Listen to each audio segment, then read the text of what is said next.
We're all happy. We're all good. We are all happy. Good evening, everyone.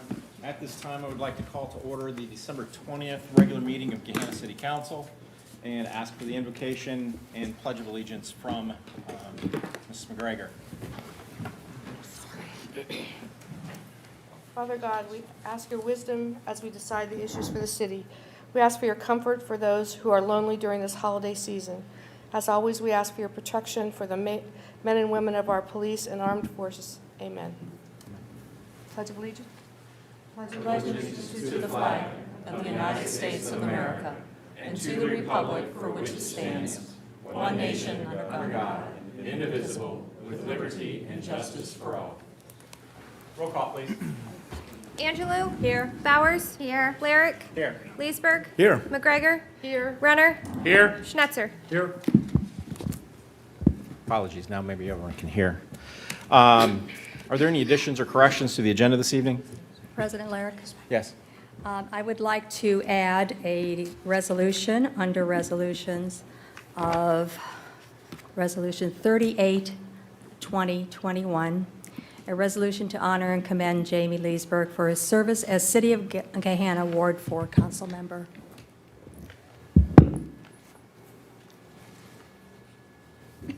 Is that the only addition or change for the evening? No, I have one.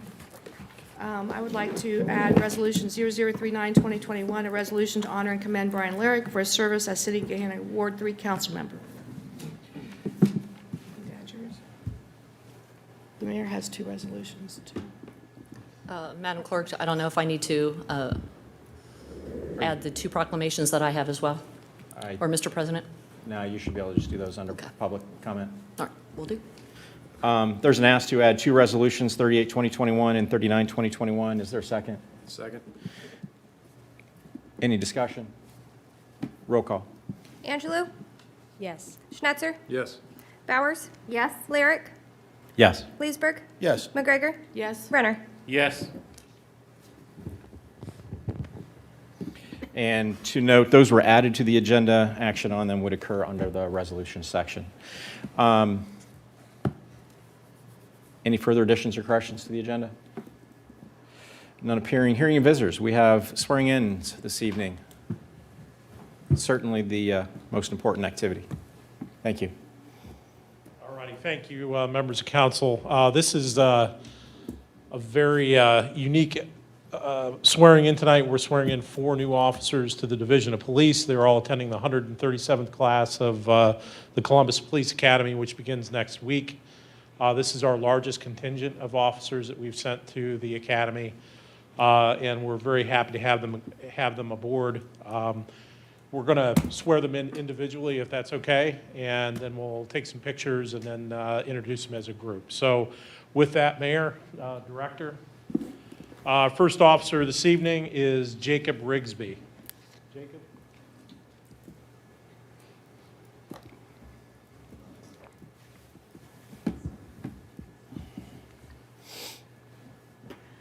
Please raise your right hand and repeat after me.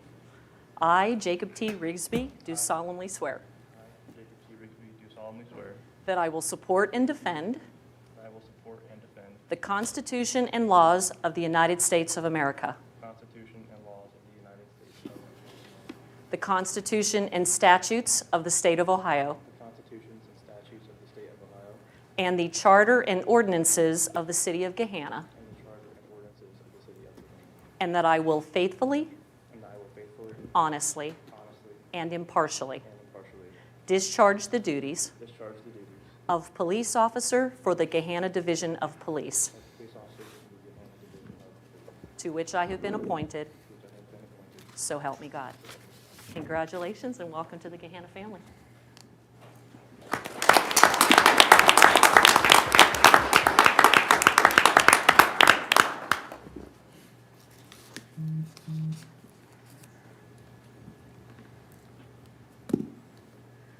Want somebody to take a picture? Go on in here. Congratulations.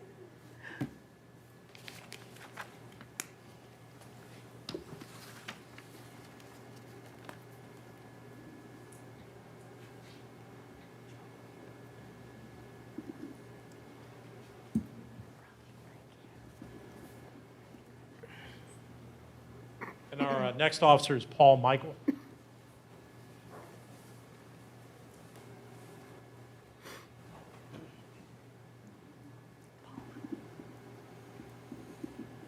Please raise your right hand. Repeat after me.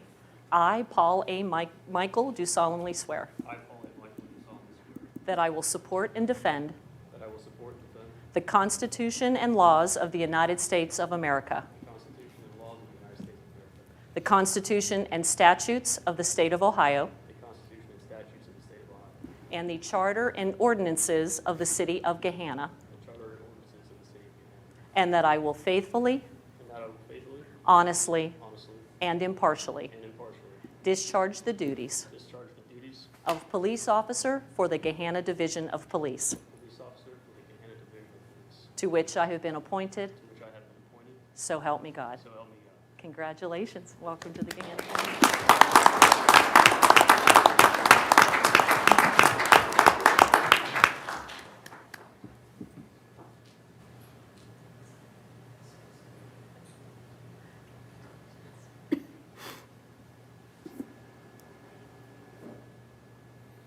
Which camera am I looking at? We're all time together.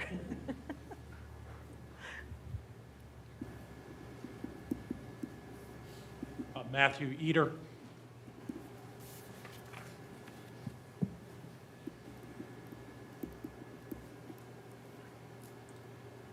Please raise your right hand and repeat after me. I, Matthew J. Eder, I, Matthew J. Aden, do solemnly swear do solemnly swear that I will support and defend that I will support and defend the Constitution and laws of the United States of America, the Constitution and laws of the United States of America, the Constitution and statutes of the State of Ohio, the Constitution and statutes of the State of Ohio, and the Charter and ordinances of the City of Gahanna, and the Charter and ordinances of the City of Gahanna, and that I will faithfully, and that I will faithfully, honestly, honestly, and impartially and impartially discharge the duties discharge the duties of police officer for the Gahanna Division of Police, for police officer of the Gahanna Division of Police, to which I have been appointed, to which I have been appointed, so help me God. so help me God. Congratulations.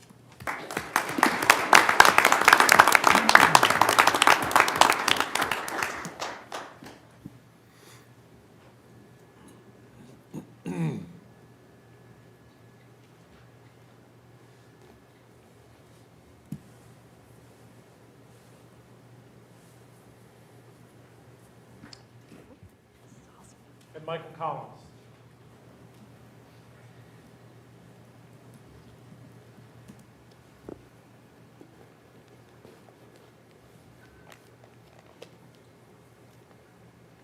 That's going forward. Please raise your right hand. Repeat after me. I, Michael J. Collins, do solemnly swear I, Michael J. Collins, do solemnly swear that I will support and defend that I will support and defend the Constitution and laws of the United States of America, the Constitution and laws of the United States of America, the Constitution and statutes of the State of Ohio, the Constitution and statutes of the State of Ohio, and the Charter and ordinances of the City of Gahanna, the Charter and ordinances of the City of Gahanna, and that I will faithfully, and that I will faithfully, honestly, honestly, and impartially and impartially discharge the duties discharge the duties of police officer for the Gahanna Division of Police, of police officer of the Gahanna, to which I have been appointed, to which I have been appointed, so help me God. so help me God. Congratulations.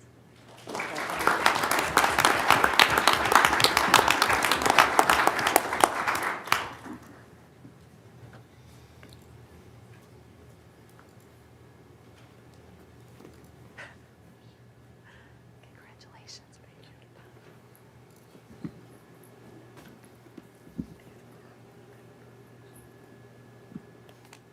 We can have existing officers come back up. Well, I don't know where my phone is. Hopefully I left it at Hopefully I left my phone at home. Get us all?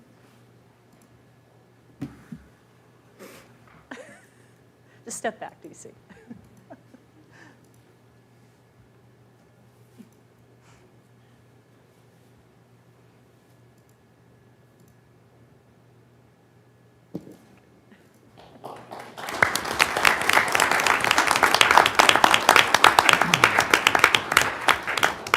If I may. Mr. Leesburg.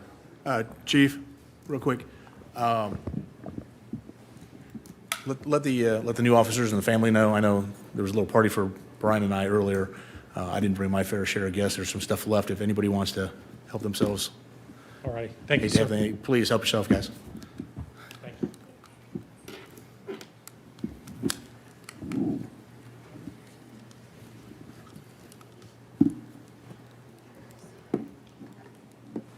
We'll give them a room a moment to clear.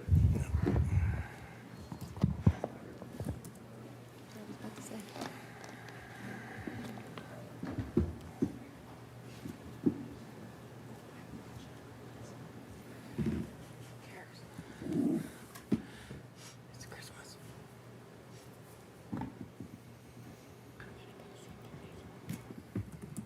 thank you.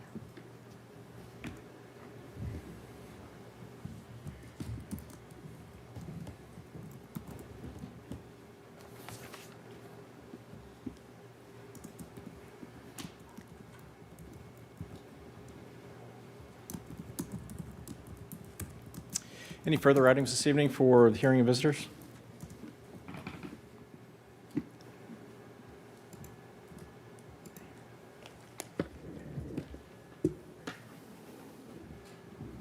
Oh, I thought you wanted to, I'm sorry.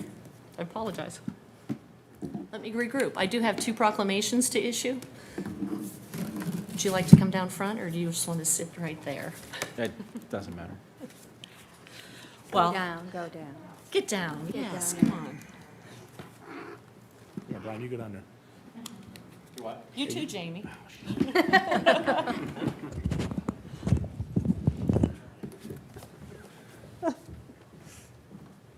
So this is a bittersweet evening for us. We have 2, as everybody knows, 2 council members who have served this community for 8, almost 12 years combined, have done so with dedication and passion, commitment.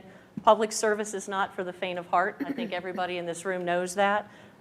You often hear the concerns of people, actually quite often, and it's your job to help resolve those complaints. And I know personally and can attest to that, that the roles that you 2 have played and the way you have led this community were part of the motivation for me to seek the opportunity to serve the community in the way that I have as well. Both of you have been friends for many years, and it has been a pleasure to work alongside of you for the last 2 years in this capacity as well. So with that, 2 proclamations, one for each of you. You don't want me to read yours, right? The first one is for Councilman Lyric in honor and appreciation of Brian D. Lyric. It's more like a resume because it's quite lengthy, but whereas Brian Lyric has been a community leader known for his analytical skills, civic activities, and contributions to the city of Gahanna. And whereas Brian Lyric has served his constituents well since 2010, I think we said April 2010, right? By representing his fellow citizens in Ward 3 on City Council, serving as president of Gahanna City Council 5 times in 2012, 2014, 2017, 2018, and this year, 2021. And whereas Brian Lyric served as chairman of Committee of the Whole, as well as council liaison to the Gahanna Community Improvement Corporation.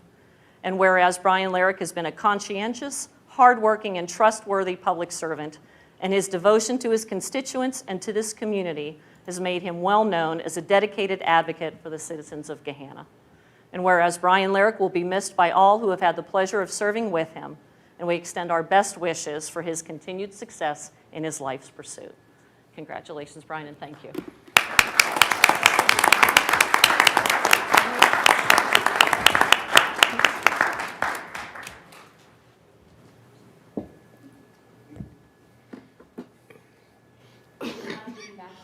I was going to say.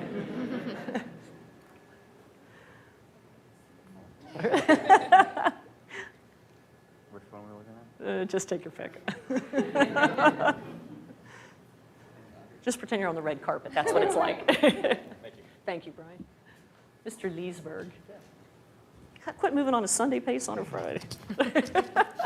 That was one of the best lines. One of the first times I met you was during the Creekside Blues and Jazz Festival. I knew what it was. I stopped by to say hi, can I help? And I couldn't keep up with We were walking down Mill Street, and he was like how many paces behind me? I'm like, come on, Leesburg, you're moving at a Sunday pace on a Friday. Let's go. But you were a valuable help that day, and for many, many days beyond that. So this proclamation is in honor and appreciation of Jamie Leesburg. Whereas for the last 8 years, Jamie Leesburg has served his fellow citizens in Ward 4 on Gahanna City Council with passion and dedication. And whereas while serving as a council member, Jamie Leesburg served as vice president of council, as president of council, and as a council liaison to the Gahanna Community Improvement Corporation.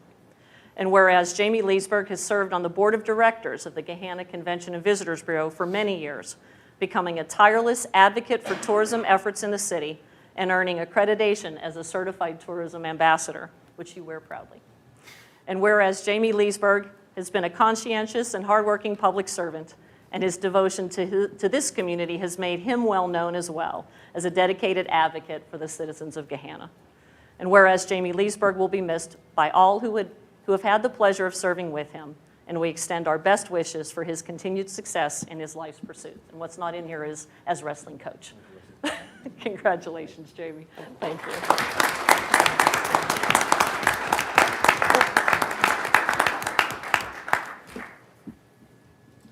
Thank you, Mr. President. Thank you. Any further items under hearing of visitors this evening? Do you have any speaker slips, Crystal? No, we don't. We have the consent agenda. Is there a motion to adopt the consent agenda? So moved. Moved by Mr. Schnetzer. Is there a second? Second. Seconded by Mr. Leesburg. Roll call. Schnetzer? Yes. Leesburg? Yes. Lyric? Yes. McGregor? Yes. Brenner? Yes. Angelou? Yes. Bowers? Yes. Motion carries. Excuse me. We have two resolutions this evening. We'll do them individually. Resolution 382021. Is there a motion to adopt Resolution 382021? So moved. Second. Moved by Mrs. Angelou, seconded by Mr. Schnetzer. Any discussion? Roll call.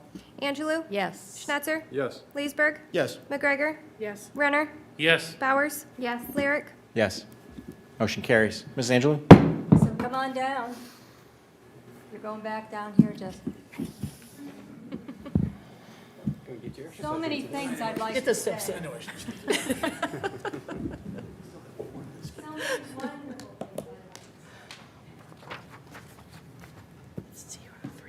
say. This is 380. A resolution to honor and commend Jamie Leesburg for his service as City of Gahanna Ward 4 council member. Whereas Jamie Leesburg has, with his family, been a Gahanna resident since 2007 and has served as a member of City Council since 2014. And whereas Jamie Leesburg has served as President of Council in 2020 and shown great leadership to the community during a global pandemic. And whereas Jamie Leesburg has served as a member of and council representative to the Gahanna Community Improvement Corporation, CIC, and Gahanna Convention and Visitors Bureau. And whereas Jamie Leesburg's professional experience as a civil engineer has aided this council during his tenure. And whereas Jamie Leesburg is known for, in addition to his public service, his talents and dedication as a wrestling coach for the Gahanna Lincoln High School. And whereas Jamie Leesburg will be greatly missed by all who have had the pleasure to know him and to serve on council with him. Now therefore be it resolved by the Council of the City of Gahanna, County of Franklin, State of Ohio, that this council hereby honors and commends Jamie Leesburg for his many years of service as a City of Gahanna Ward 4 council member. And this resolution shall be in full force and effective immediately after passage by this council. So I want to just tell you, congratulations. I know you're going to be very happy. His daughter is blessed. A good one. Building a girls' team. So let's have a big applause.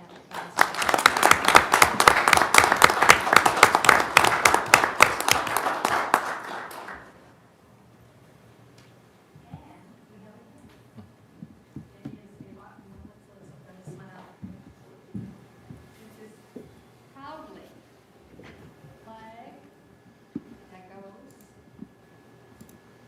as a bid, and it has all of the wonderful things that the president did. Proudly at your office. On the boat. Thank you, Jamie, for everything you have done. You made us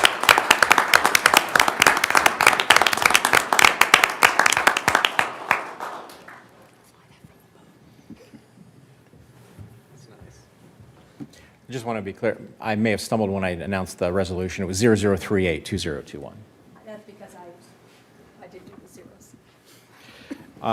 We have Resolution 00392021. Is there a motion to adopt Resolution 00392021? So moved. Moved by Mr. Schnetzer. Is there a second? Second. Seconded by Mrs. McGregor. Any discussion? Roll call. Schnetzer? Yes. McGregor? Yes. Leesburg? Yes. Brenner? Yes. Angelou? Yes. Bowers? Yes. Lyric? Yes. Motion carries. You do up here, do down there. Either one. Okay, I did it here. Okay, here we have a resolution to honor and commend Brian Lyric for his service as City of Gahanna Ward 3 council member. Whereas Brian D. Lyric has, with his family, been a resident of Gahanna since 2000 and has served as a member of council since 2010. And whereas Brian Lyric has served as president of council in the years 2012, 2014, 2017, 2018, and 2021 due to his leadership skills and commitment to process. And whereas Brian D. Lyric has served as a member of the Gahanna Community Improvement Corporation since 2011, and whereas Brian D. Lyric is also an active volunteer in the community as a member of the Gahanna Historical Society and the Boy Scouts, and whereas Brian Lyric will be greatly missed by all those who've had the pleasure to know him and serve on council with him. Now therefore be it resolved by the Council of the City of Gahanna, County of Franklin, State of Ohio, that this council hereby honors and commends Brian Lyric for his many years of service as Gahanna City Council, Ward 3, as City of Gahanna, Ward 3 council member, and that this resolution shall be in full force and effect immediately after passage by this council. Thank you. Congratulations.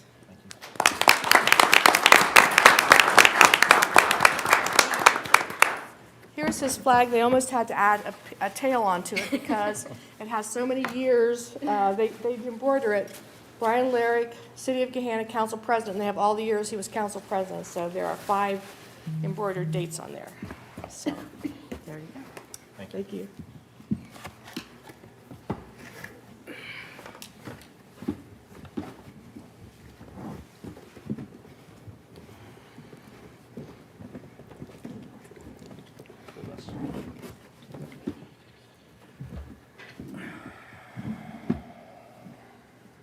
Thank you, everyone.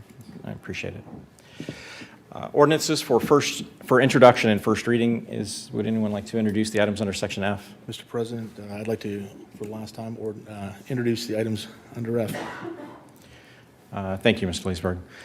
Ordinances for second reading and adoption. We have Ordinance 0081, 2021, and ordinance authorizing the mayor to enter into contract with Fishback for Phase 1 of the Creekside Flood Impact Mitigation Project. Is there a motion to adopt Ordinance 0081, 2021? So moved. Moved by Mr. Schnetzer. Is there a second? Second. Moved by Mr. Schnetzer, seconded by Ms. Bowers. Any discussion? Roll call. Schnetzer? Yes. Bowers? Yes. Renner? Yes. Angelou? Yes. Lyric? Yes. Leesburg? Yes. McGregor? Yes. Motion carries.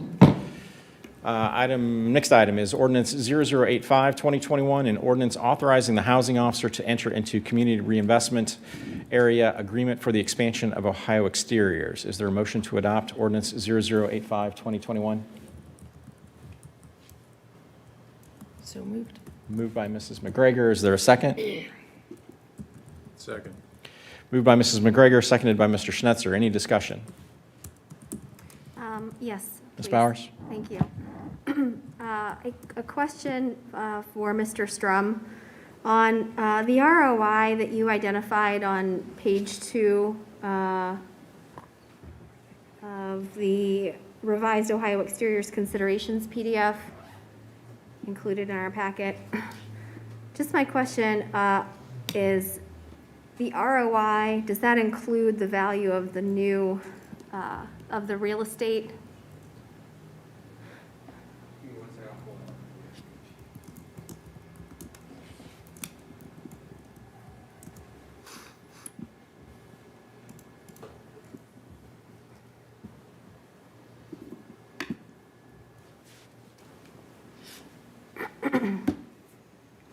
Kevin, can that get posted when he brings it up? I don't have it posted. That's actually, it's in our packet. I mean, for the screens. Yeah. Here, I You can find put it in it the up. packet. You want me to try?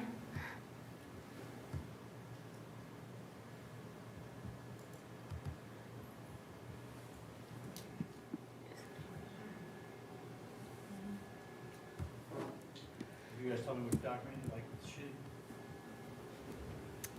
In the agenda this evening, there is an attachment that is revised Ohio Exteriors Considerations.pdf, and it is page 2 of that document.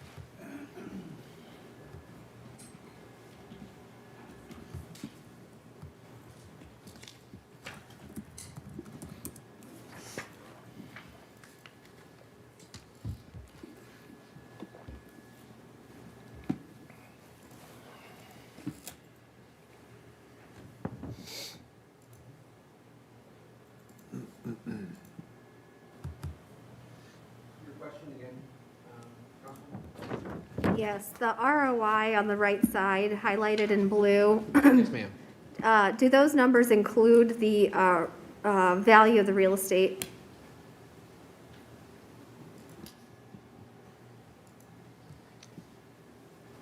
They should. Let me double check. I'm in the Excel document to make sure I calculated it properly. Bear with me 1 second.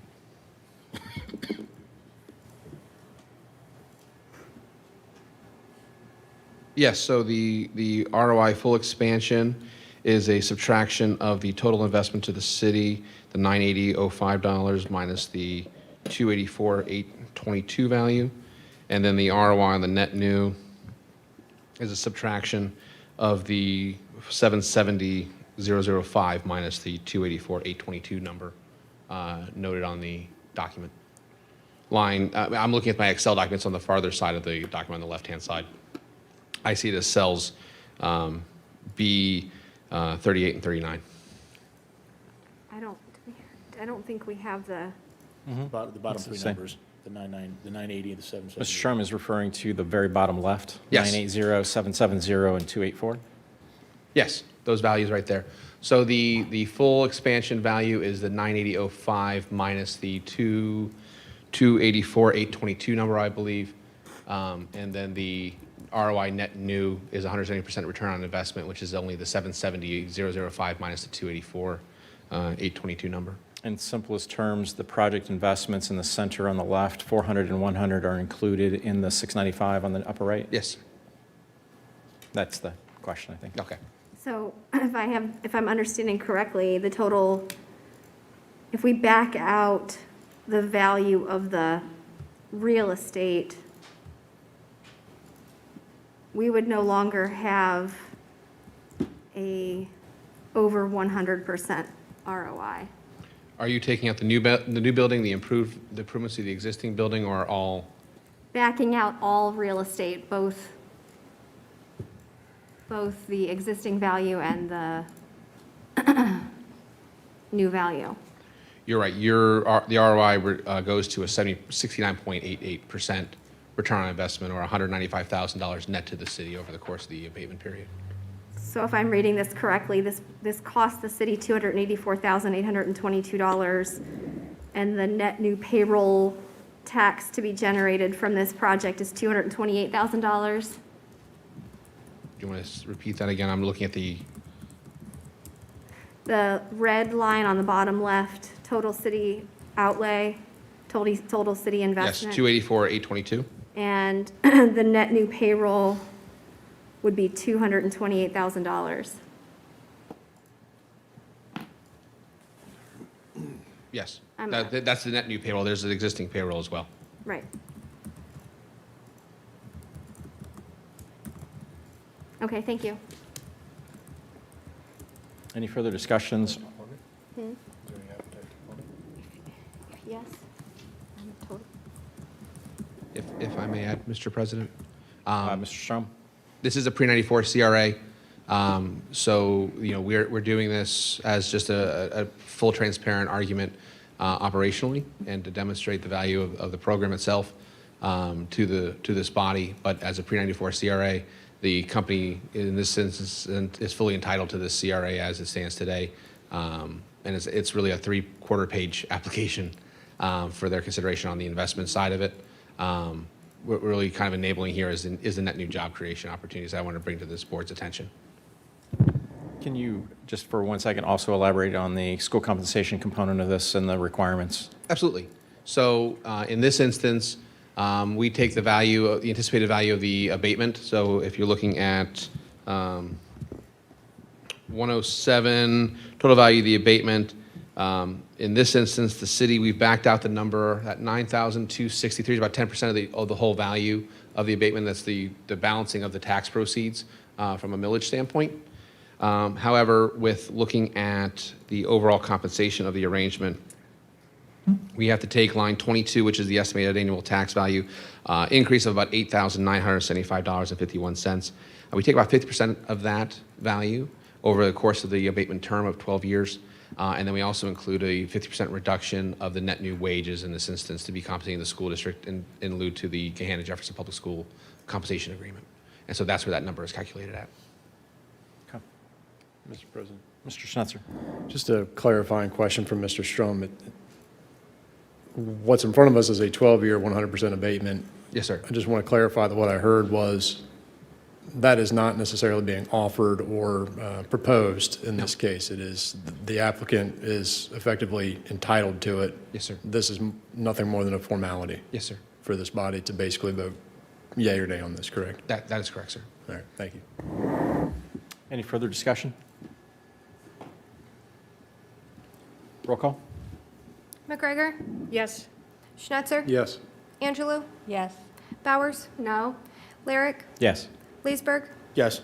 Brenner? Yes. Motion carries.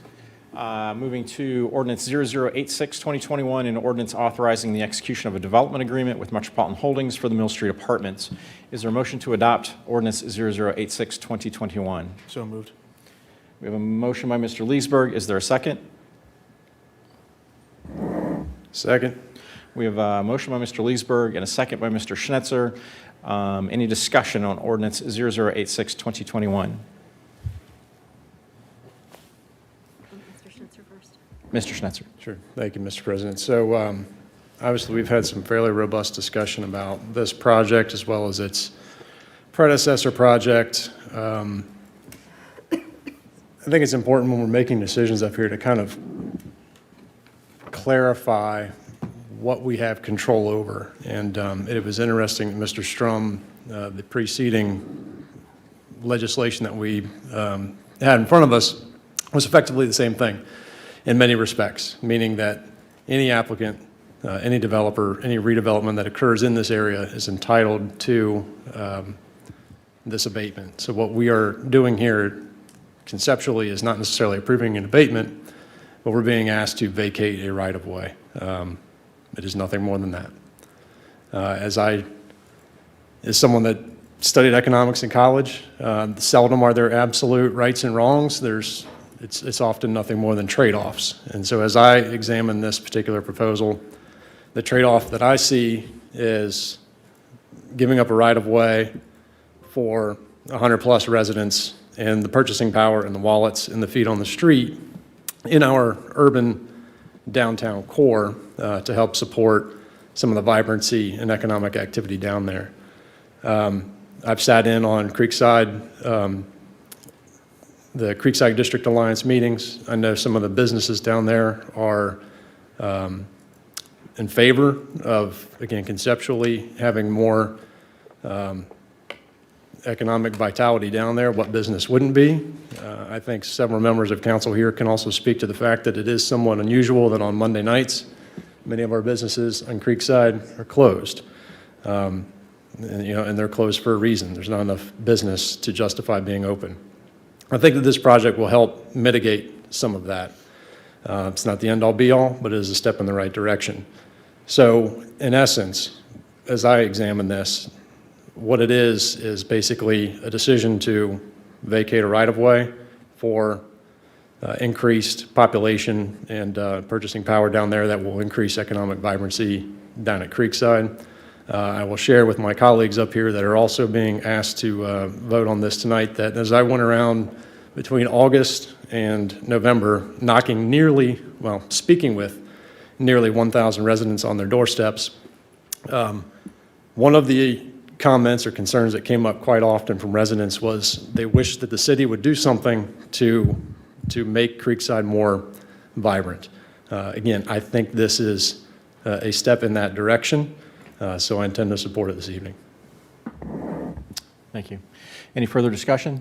Ms. Bowers? As a point of order, is there need to be an amendment due to the updated development agreement?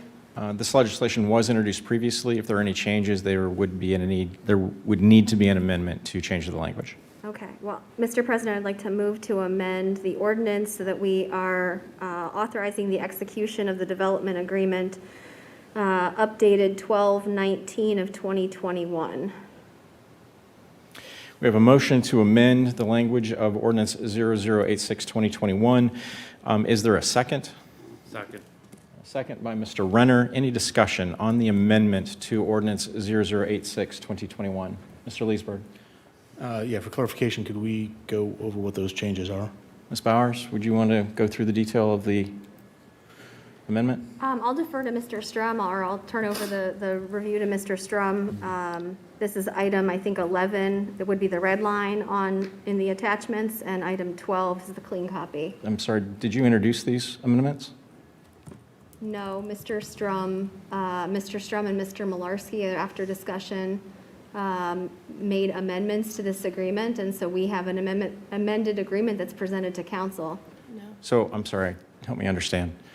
It is the initiative of Mr. Strum to modify the developers agreement that is on the table?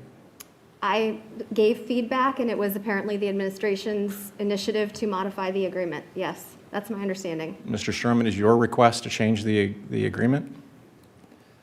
In lieu of the comments and feedback that we received, Mr. Malarski, myself, Mr. Scott Zions, representing the developer, reviewed some of the critiques and reviews of Councilwoman Bowers and other members of this body who had reached out to my office. And we specifically reviewed a handful of changes and amendments. Mr. Malarski, I believe at the last committee of the whole meeting, highlighted a few changes that were around the word substantial versus absolute. In section 4 of the agreement, there was questions around, and I can go through the red line.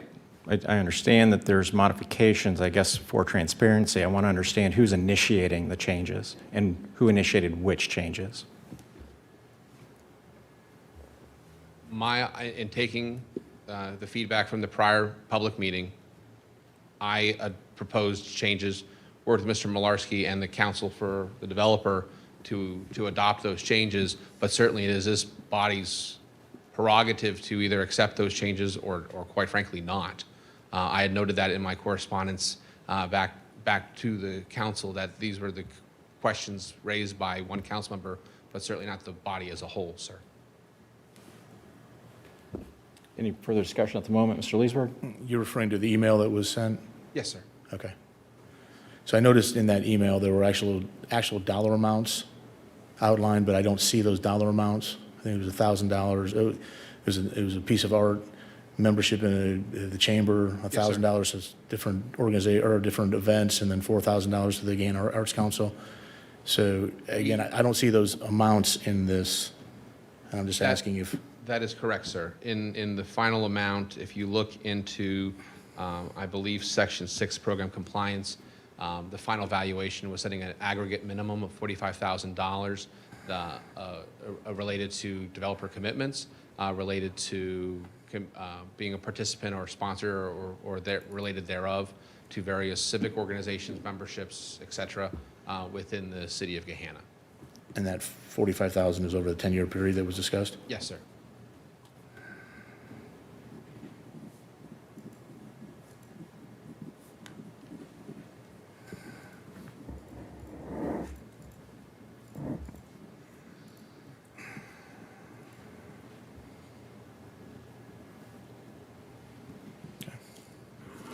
Mr. Leesburg, you still have the floor. Do you have anything else? I'm good for now. Go ahead.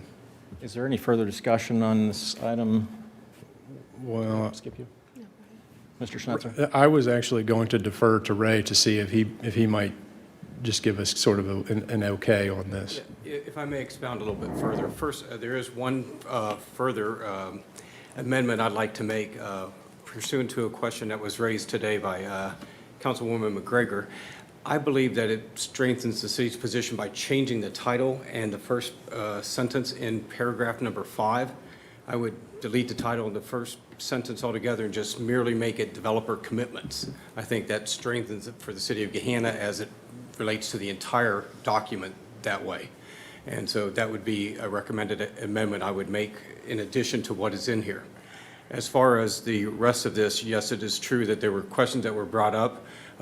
Late Friday afternoon, Nate and I were talking with the attorney for the developer, trying to work out ways that an agreement that they would also agree to and still incorporate the needs or the desires of some of the council people. This is the language that we came up together.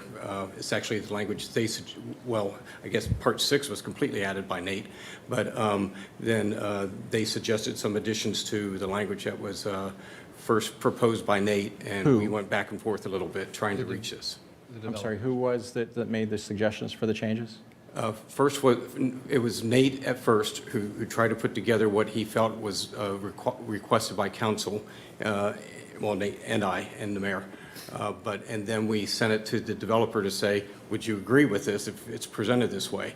Their attorney then came back, Scott Zients. He came back and made some suggested changes, and so Nate and I got him on the phone Friday afternoon. So this is really a combination of initially Nate, the mayor and I, and then Nate, Scott Zients and I, and then talking to the mayor after that. So it's a combination of all those people trying to work this out. So that piece I get. I think I understand that there's been a great deal of effort on the part of Mr. Strum and the mayor and yourself of making changes.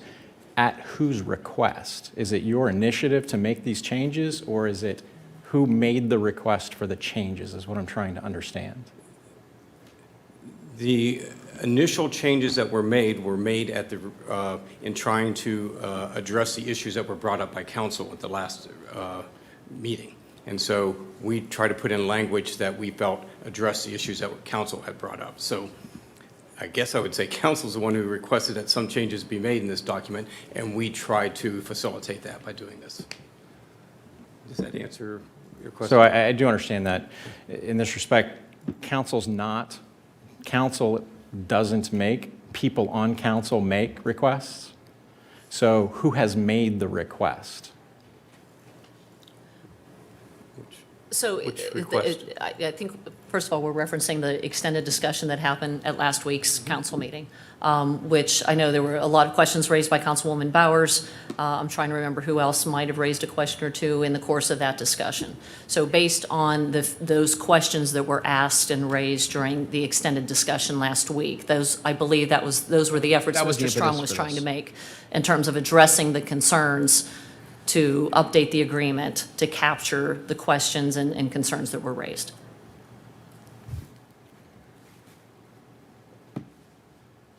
So we had 4 substantially, okay, and there was 5 had some things, 6 has a whole lot of red lines in it, Yes, ma'am.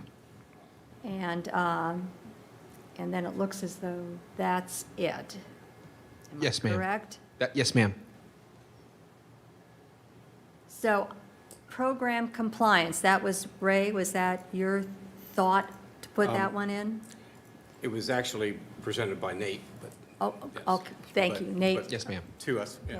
The developer shall provide reports to the city to enable the city to evaluate the property owner's compliance with the agreement. Okay, that's a little sketchy for me, I think, I don't know. The developer shall annually file with the city occupancy reports as well as reports or updates regarding community engagement to include but not limited to community memberships, sponsorships, and other related activities, all with a minimum aggregate value over the 10 consecutive year term of $45,000. That's kind of, I mean, is it making sense? I think what I heard, what I heard from Mr. Strum at the last committee of the whole meeting through this discussion was related to, there will be a CRA, there is CRA review. And so I think that what I'm understanding number 6 to mean Pulls into the compliance is that side of it puts into this document clarity around compliance with the abatement for Turk. Is that correct? Do I have that? So we had a healthy conversation with the Developers Council, and given the pre-94 status of the project, it was shared with us that it was their belief that there is no tax incentive review, just the CRAC board, the terribly named board that oversees many of our CRA projects here locally. And so this would allow us to have a belt and suspenders approach with that compliance, Councilwoman. Yes, sir. There's one question here with regard to clarification of exactly the change that is expected or being asked.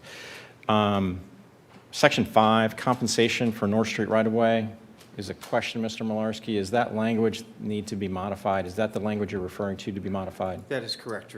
I would recommend that the title be changed to developer commitments and just colon, and skip anything further than that. That way, I believe it makes it stronger for the city because it now relates to the entire document. Could you clarify, Mr. Malarski, when you say strict anything further or beyond that? Oh, for that first paragraph, the part that says in lieu of payment or compensation for the developer to the city for the underlying land associated with the North Street right-of-way, so that part be stricken as well. So the title and that sentence, and just go from developer commitments straight down to what the developer commitments are. So, just to make sure I'm catching what you're saying, item 5 before section A would simply read developer commitments, and all of the language would be removed. Yes, sir. Yes, sir. And then you would leave A and B as proposed? Yeah, then A and B as they're proposed with the changes that are listed. So we have a motion to amend based on the language that is here. We would need a motion to amend that change. Mr. Renner? Mr. President, based on the advice of our city attorney, I make the motion to change, to strike after number 5, the phrase compensation for North Street right-of-way, ROW, and the phrase in lieu of payment or compensation from the developer to the city for the underlying land associated with the North Street ROW, colon, all of that will be stricken and replaced with developer commitments. We have a motion on the table to adjust section 5, main heading, to simply be nothing more than developer commitments. Is there a second? Second. We have a second by Mr. Schnetzer. Any discussion? Roll call. Renner? Yes. Schnetzer? Yes. Angelou? Yes. Bowers? Yes. Lyric? Yes. Leesburg? Yes. McGregor? Yes. So the amendment to the amendment has passed. The discussion on the table, the legislation on the table is the amended amendment. What I'm still trying to get clarity to are the specific asks that were modified. Who has made that request? So I made specific requests for modification. Which request or which modifications, if you would, None please, of Ms. them Bowers? have been adopted in whole. So the suggestions that I had were taken and filtered by the development director, the city attorney, the developer's attorney, I believe, and whoever else was involved in those conversations. And they have created this product based on feedback from me and other council members. I know specifically one of the questions that Mr. Schnetzer raised that I took it to heart was a question about reversion of the right-of-way, which I thought there could be some cleanup in here, which I think has been incorporated. So that was a specific point at which I interfaced with the development director on. The other thing is that I thought that A, under 5, it didn't have anything about funding. It specifically had language about engaging. But let me say this. Throughout all of these conversations, North Street was presented to us not as a donation. There was always going to be some type of compensation to the city, and which is why there's been a documented appraisal, I believe, that the mayor's office had conducted. So I believe that in light of that promise, in light of that commitment, that we would not be donating public land, which there was a large outcry about in 2019, that we needed to firm some things up so that there was clarity that we are not getting to be consistent to our commitment to our constituents. Ms. McGregor. Now, I'm not an attorney, but as I understand it, we cannot sell property. If we want to dispose of a property by sale, it has to go to auction so that people have an ability to auction. We can, vacate a right-of-way, in which case the land is divided between adjoining property owners, which happened at the Historical Society. Each property owner got half of the right-of-way that was being abandoned. So if North Street is going to be abandoned and each property owner is going to get it, to say that we're going to take compensation for it is basically saying we're going to get something for it. We can't do that. We can't take something for something we can't give. We can't sell the property. To say we're getting compensation implies we're selling it. We cannot do that. That's the modification that's just been made. There is no compensation. Well, I know, but she said that that's, that this Yes. price, this monetary amount attached to this section is, she's saying it's in lieu of, and we can't do that. It can't be in lieu of. I don't know why there's a monetary amount attached to it, because we can't do that. Mr. Leesburg. And again, I've got an issue with, while I think that membership in the chamber is a good idea, and we've got some really good organizations, I'm not sure how selling, and I'm using that term loosely because we can't sell this, but disposing of this right away and then accepting money for other organizations that are not the city, I'm not sure how that, again, works out legally. Mr. Malarski? Hence, that's why I'm saying these are just developer commitments. They're just what the developer is committing to do as part of this plan. It's not tied in with that at all. Mr. Renner? Yeah, thank you. I want to thank my colleagues on council, especially Councilwoman McGregor, for pointing it out, for maybe clarifying a little bit the public record. But in all fairness, we're just now learning this tonight, when we've had multiple discussions in public meetings about a dollar value associated with this right-of-way. So I just wanted to state that for the record, that again, we're just learning that tonight. And that's why we made modifications to Section 5. My second point is, I'm struggling a little bit in 6. I understand all the changes, but where's the $45,000 come from? Can somebody remind me? That was, as I recall, correct me where I go off track, that was essentially an appraisal. Was it an appraisal or was it a comparative? It's an appraisal. It was appraisal on the underlying land. On what? On the underlying land. Well, so I feel like we have a little bit of theoretical conflict if our city attorney is telling us in Section 5 that we can't do or can't talk about compensation and in lieu of payment or compensation or any whatever structured around that, and now in 6 we have a program compliance about a dollar value. I'm trying to understand. They are agreeing to commit to this. And, the figure can be 10,000, it could be 100,000. They have agreed to commit to the 45,000 minimum aggregate, maybe even more if it works out. So that is a figure that was actually higher than the amount that was appraised, just slightly by $5,000. But, and so it is an amount that was agreed upon to say, if you're going to make this commitment, then this will make us more palatable to accept this developer's agreement. Mr. Leesburg. Mr. Strum, or I believe the applicant or the developers in the back of the room, correct me if I'm wrong, I heard a number of $130,000 over the 10 years, what would be the value of the ask that was in the email from Ms. Bowers? Yes, sir. So she had originally asked for $130,000, but we've got an appraisal at $40,000, Yes, sir. and we've negotiated a commitment to $45,000. Yes, sir. Minimum Minimum. aggregate. Okay. If I may, Councilman, we went back to the developers, and I don't certainly want to put any words in anyone's mouth here, so if Mr. McCabe or Mr. Lemon want us to come up and speak at all. But in speaking with them about what was proposed as it relates to community contributions, engagements, et cetera, the $130,000 value was just something that was, and I think it was even reviewed a little bit at the committee of the whole meeting, was just something of such a nature that inhibited certain levels of lending capacity for them that they could have gone back into the debt service for the project itself, that they felt it just wasn't economically viable.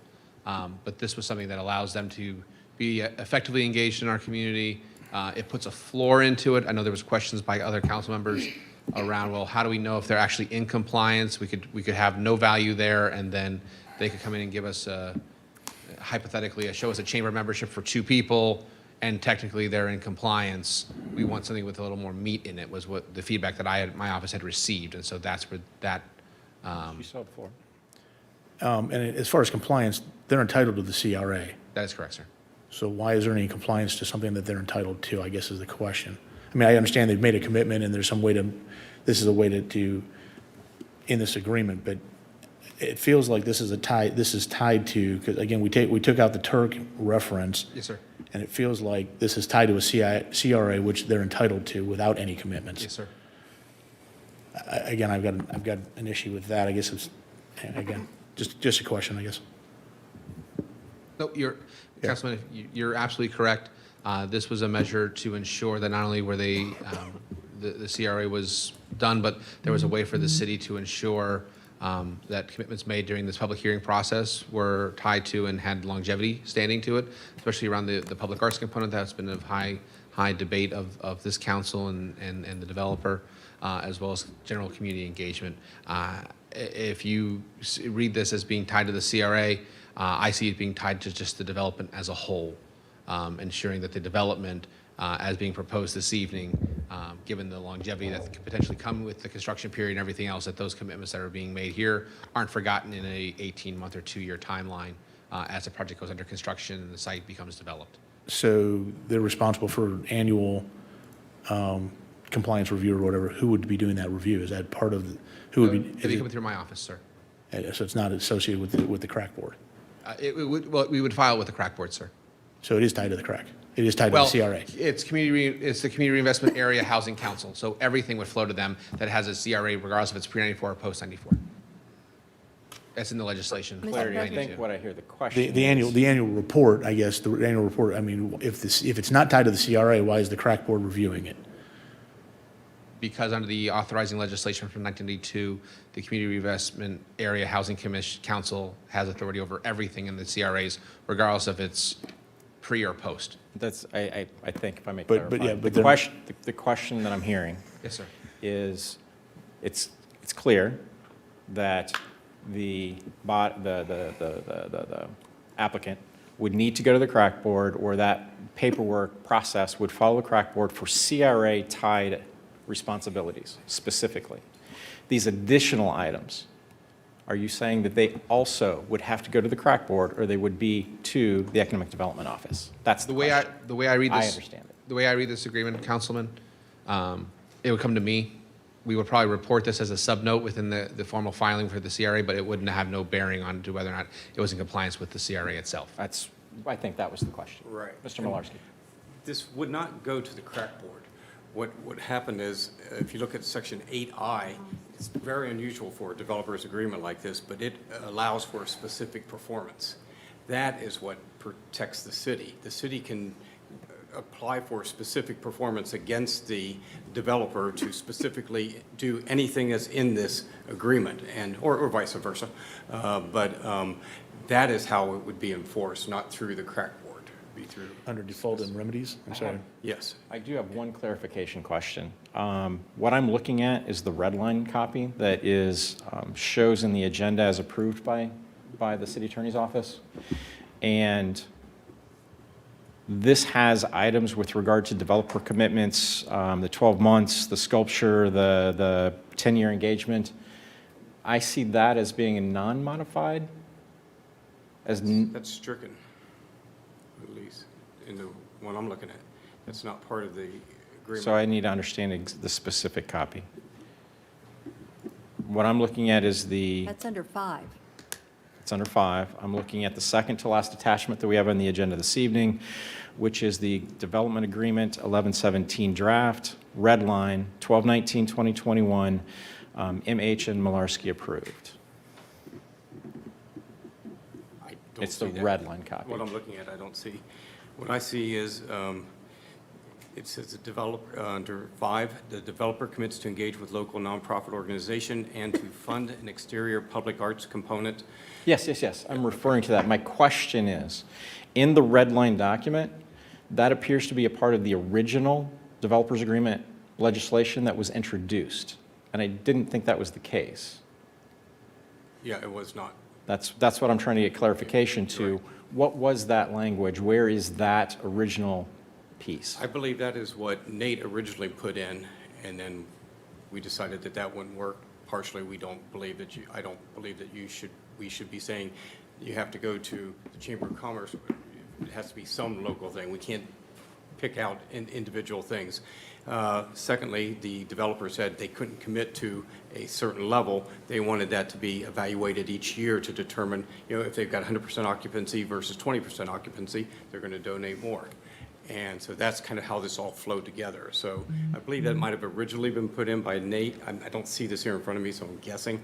But then we struck that out before we even sent a copy to the developer. 1 second.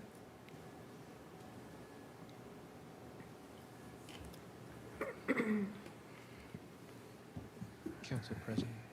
1 second.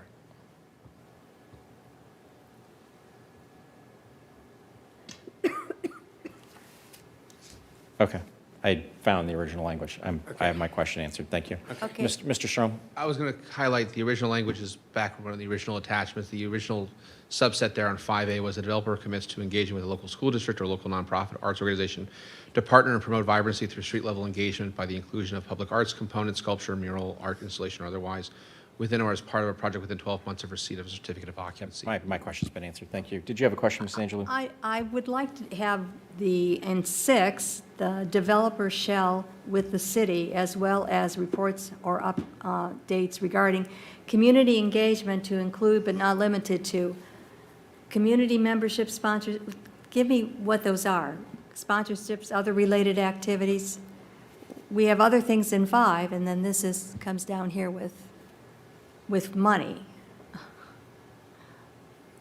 I don't quite, what are those community memberships? What are those sponsorships? What are the community engagement? I think my interpretation is that it was left open so that there would be the selection of the various organizations in the community that they could determine, as opposed to specifying, potentially unfairly specifying a particular organization. So could it be GRIN? Potentially, I would expect Could it be the library? Could it be okay. So what about these others with sculpture, mural? That one is specific, actually. Exterior public arts, and then also the arts program. So why isn't it more open than that? I mean, could be the CVB. It's both, it's A and B. It's very, I mean, I'm trying to figure out why and what and where. Having gone through this extensive discussion, my apologies. As I understand the legislation, there are a couple of details, but I'm okay with this legislation. If there's a specific line that someone has a question about, and I think you do, Ms. Angelou, if you could identify that, that would help us narrow down any potential changes that might be asked. Well, I'm trying to figure out why that's even there, because you have it up here in 5, and then it's down here, and it's in community engagement. So give me, If I may. clue me in. Yes, ma'am. Under 5, the goal was to articulate the level of inclusion of public arts to promote vibrancy, those kind of conversations we've had over the last month or so in 5, and then 5B was that continued engagement with the community beyond that public arts project over the period of 10 years consecutively after the occupancy of the building. What 6 does is the compliance of basically 5B. So we can obviously see where the arts component would ultimately fall with a project like this, but 6A, as proposed this evening, would be reflective of essentially 5B of the agreement above, from a compliance and regulatory standpoint from my office. It's a trust but verify structure. Yeah. Okay, Any thank you. concerns? Are you good? I'm- Understand where we are? I'm, Any further discussion on the amended amendment? Yes, Mr. President. Mr. Schnetzer. So, Mr. Malarski, I just sent you the version that I believe we all have pulled up, and I'm hoping that you can clarify for us if that meets your legal opinion. If you'll let me know when you have that pulled up. remember, comments are big. With Mr. Renner's amendment. I will. I'll reference that.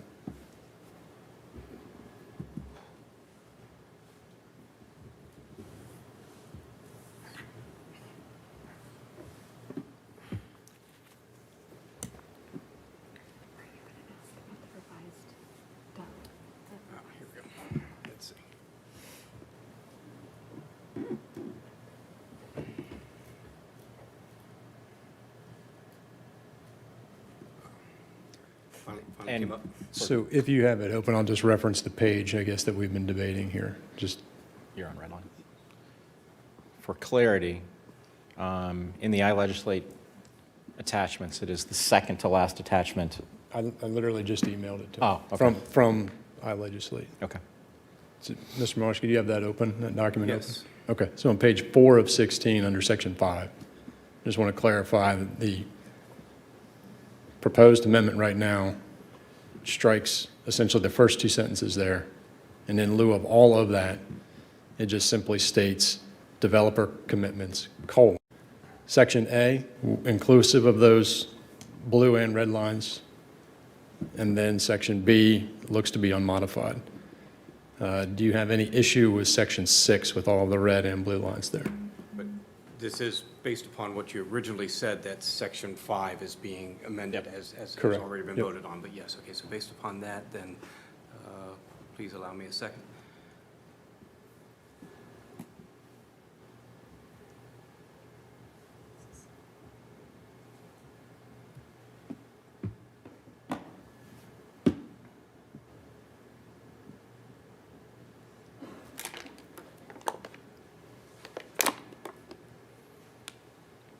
Yes, sir. So I guess implied in that question is, do you see anything in section 6 that would need to be modified? Other than what has already been crossed out and added. One more time, please.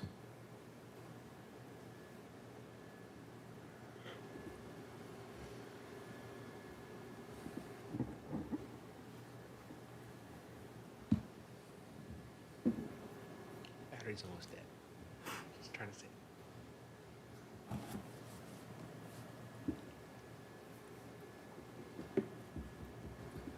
No, nothing further, other than what's already there.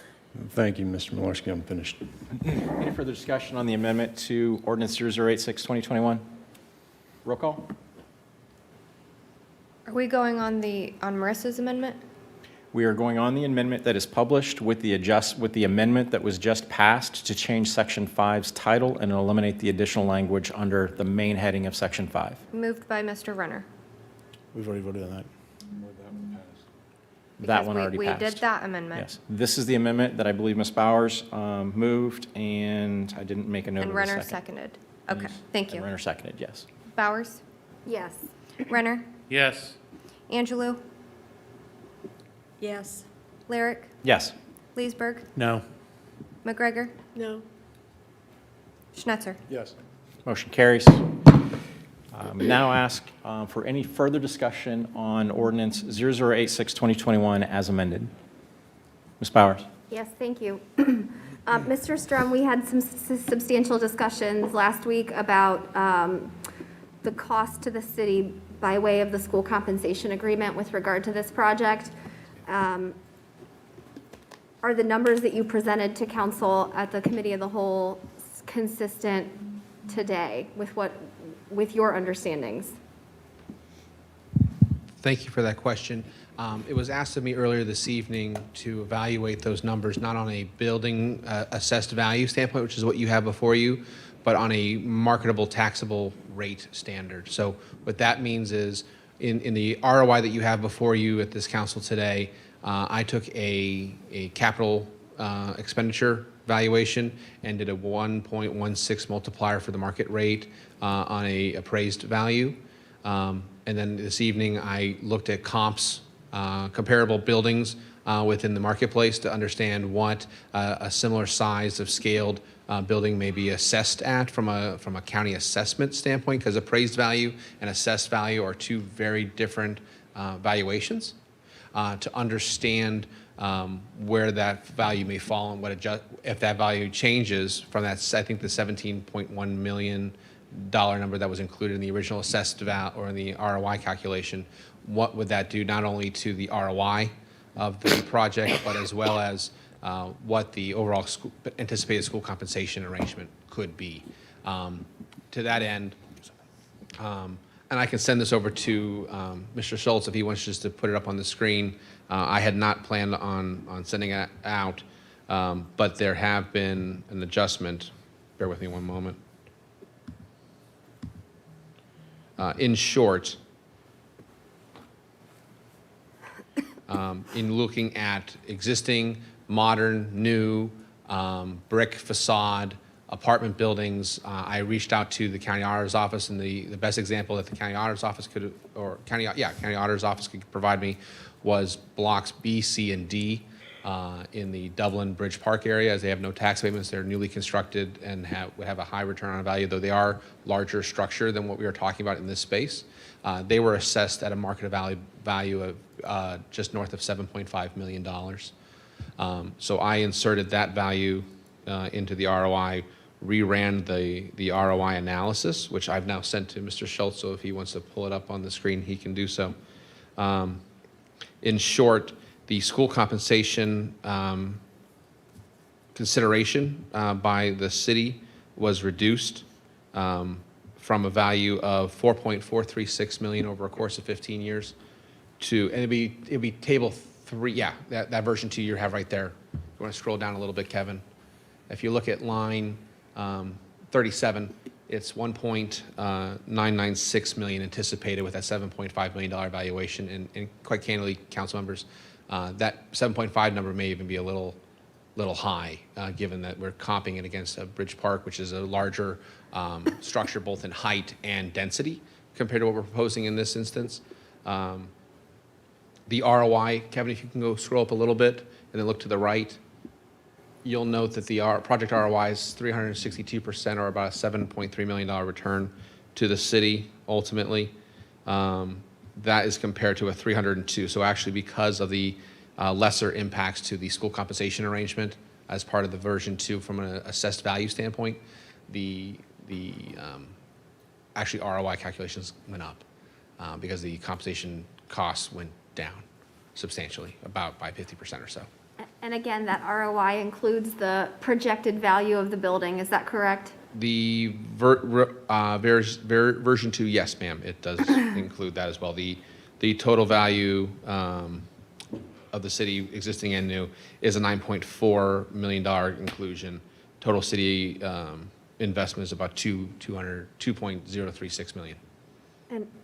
And on the first ROI calculation that was presented to council, the original estimated building value, where did that number come from? How was that calculated? The estimated improved value was a $15 million construction project, and then there was a 1.16 future growth rate applied to the project, given the ongoing growth values here in the Columbus market of the last 3 years. So that's where that 1.16, we took the 15 times the 1.16 and got the future growth rate of 17.14 is what you see in that value. And then that is how it was calculated down through the millage and over the term of 15 years. Any further discussion with regard to the amended ordinance 0086, 2021? Yeah, Mr. President, Mr. Renner?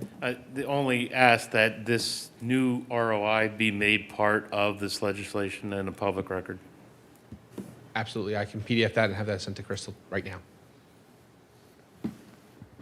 Mr. Schnetzer? So just, I guess I would ask Mr. Strom, just for the sake of having a clear record for the future, this issue of things being, I guess, a cost to the city is a product of the school compensation agreement, correct? It is not necessarily a function of the CRA? That is correct. Under our existing school compensation arrangement with the Gahanna Jefferson Public Schools, regardless of whether it's in a post or a pre-1994 CRA, we are provided to do an equation, as I noted in the prior application, of 50% of the anticipated loss of taxable revenues, as well as 50% of the net new wages as a compensation payment to the schools itself. Sure. So decades ago, a CRA was established in this area. Decades ago, an agreement was entered into by representatives from the city and representatives from the school, and that is the landscape upon which we are dealing with here. Is that's effectively the case, right? I believe it's, I think it's 2003. Yep. That Give or is take. Right. Anything that goes in down there, whether it requires the vacation of a right-of-way or not, is subject to those rules, right? Yes, sir. And so again, going back to the prior piece of legislation, it is in essence a formality. Yes, sir. Okay, so that's a reason why I asked that is essentially the basis for my comments previously. When you boil it all down, what we are being asked is, are we willing to vacate North Street in order to have a project that would, I believe, increase economic vitality in our urban core, our downtown? I believe the answer to that is yes, and so I intend to support it. And the only follow-up I think, at least that I have, is if there's any recollection, I'm trying to go through this in my own mind here over the last few days, but since that CRA has been put in place, what development has occurred? That would be Creekside. Great. That would possibly be Old Bag of Nails, and that would possibly be the corner. What's the name of the Founders Corner, I think. That project. Those are the only projects in the vicinity of the CRA that I can think of There that was have occurred. other renovations that have gone through that did not require council action throughout the neighborhood from a multifamily and what have you. Anything that would be identifiable other than possibly the paint on the apartments. No, Yeah, sir. that's true. This would be the substantial investment in the The reason I make this point is that the purpose of a CRA is to entice or facilitate investment into an area that hasn't had investment. And even with the CRA having been in place, there hasn't been any material investment with the exception, or I shouldn't say with the exception, or there hasn't been any material investment since the build of Creekside. And that has been completed in 2007, and it was officially ribbon cut in 2008, 14 years ago. With that, roll call. Leesburg, Yes. Schnetzer, Yes. Angelou, Yes. Bowers,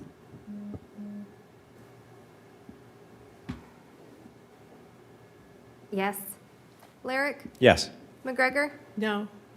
Renner. Yes. Motion carries. Thank you very much. Ordinances for introduction, waiver, and adoption. We have ordinance 0072, 2021, an ordinance to make appropriations for current expenses and other expenditures of the city of Gahanna, Ohio during the fiscal year 2022. Is there a motion to adopt ordinance 0072, 2021? So moved. Moved by Mr. Schnetzer. Is there a second? Seconded by Mr. Renner. Any discussion? Mr. Schnetzer. Thank you, Mr. President. As I mentioned before, between August and November, I knocked a couple thousand doors. I spoke with almost 1,000 of my fellow residents in Ward 2 in the city of Gahanna. Overwhelmingly, what I heard is their top areas of concern, their top priorities were public safety, followed close second by public infrastructure, namely street repaving. And some ways back from that was an expression that people loved our parks, particularly trails. That should come as no surprise to anybody sitting up here. Virtually every public poll that we've done over the last 15 years or so has highlighted how popular trails are. I believe this budget is a solid down payment on continuing to fund those priorities of the residents, and so I intend to support it, and I would encourage my colleagues to do so as well. Any further discussion with regard to ordinance 0072, 2021?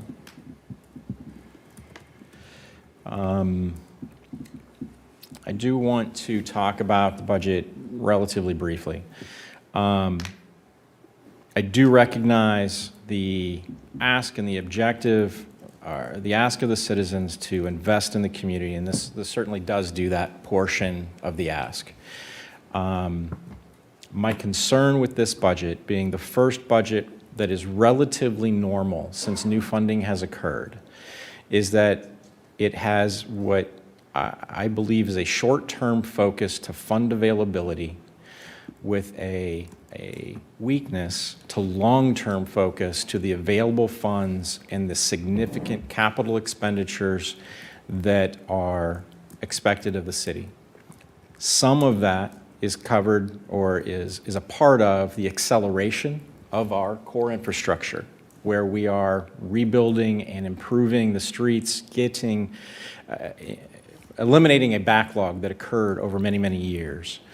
And once that backlog has been resolved, then those funds free up because you've now caught up. But that's not enough from the perspective of the, again, extremely significant long-term capital expenditures that are on deck that need to be planned and projected, where they'll be implemented and how they'll be funded.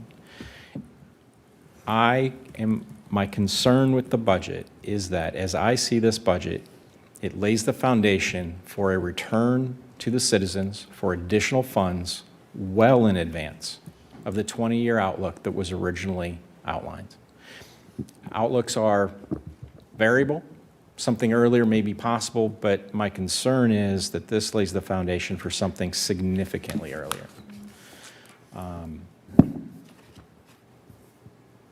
That's all I have. Any further comments with regard to the budget? Mr. Leesburg. Yeah, while I appreciate the administration's effort to balance the budget, so to speak, we asked for a $1.2 million in cuts and/or fines. I think there seemed to be a disconnect because we've still got things like $15,000 for rebranding the rebrand after we spent $30,000 on that same thing last year. We've increased Parks and Recs salaries and benefits by $800,000, and salaries and benefits and contract services for engineering in over $1 million. And I understand more projects require more staff. We're back to the spending levels that we were back when we had all the big discussions that we've asked the people to pony up more money. And to Mr. Lurik's point, the very first year that really that money is coming in, we've got a balanced budget, and we've got big projects coming up that there is nothing, in my opinion, set aside for those projects, and that's a little disheartening. So anyway.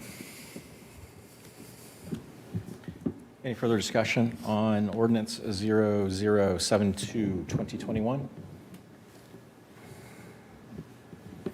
Roll call. Schnetzer? Yes. Renner? Yes. Bowers? Yes. Lyric? No. Leesburg? No. McGregor? Yes. Angelou? Yes. Motion carries. Ordinances for introduction, waiver, and emergency adoption. Ordinance 0089, 2021, and ordinance establishing the salaries for personnel of the City of Gahanna for the period January 1, 2022 through December 31, 2022.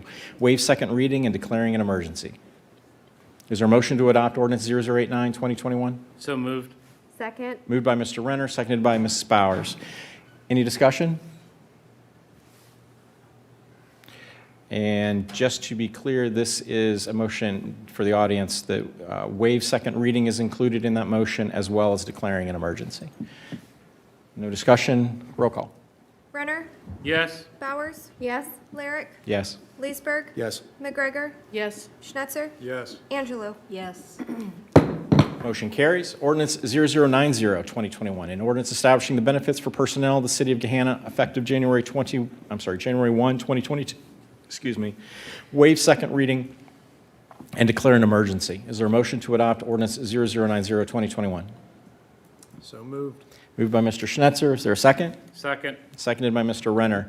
Any discussion on 090, 2021? Roll call. Schnetzer? Yes. Renner? Yes. Angelou? Yes. Bowers? Yes. Lyric? Yes. Leesburg? Yes. McGregor? Yes. Motion carries. And ordinance 0091, 2021, an ordinance authorizing the mayor to sign and adopt the pay plan administration policy effective January 1, 2022. Waive second reading and to declare an emergency. Is there a motion to adopt ordinance 0091, 2021?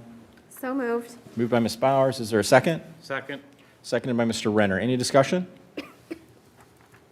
Roll call. Bowers? Yes. Renner? Yes. Lyric? Yes. Leesburg? Yes. McGregor? Yes. Schnetzer? Yes. Angelou? Yes. Motion carries. Correspondence and actions. Madam Clerk? I have nothing this evening. Council. Representatives, the Community Improvement Corporation. Mr. Leesburg. Nothing this evening. Mid-Ohio Regional Planning Commission. Mrs. Angelou. Well, we had a meeting the second Thursday, and actually it was a very quick one because we are kind of pushing down all of the subject matter in our commission, with our commission members. It started with a lunch and then an amazing, wonderful person who was speaking to us concerning many different things. And these are going to be happening more than one time.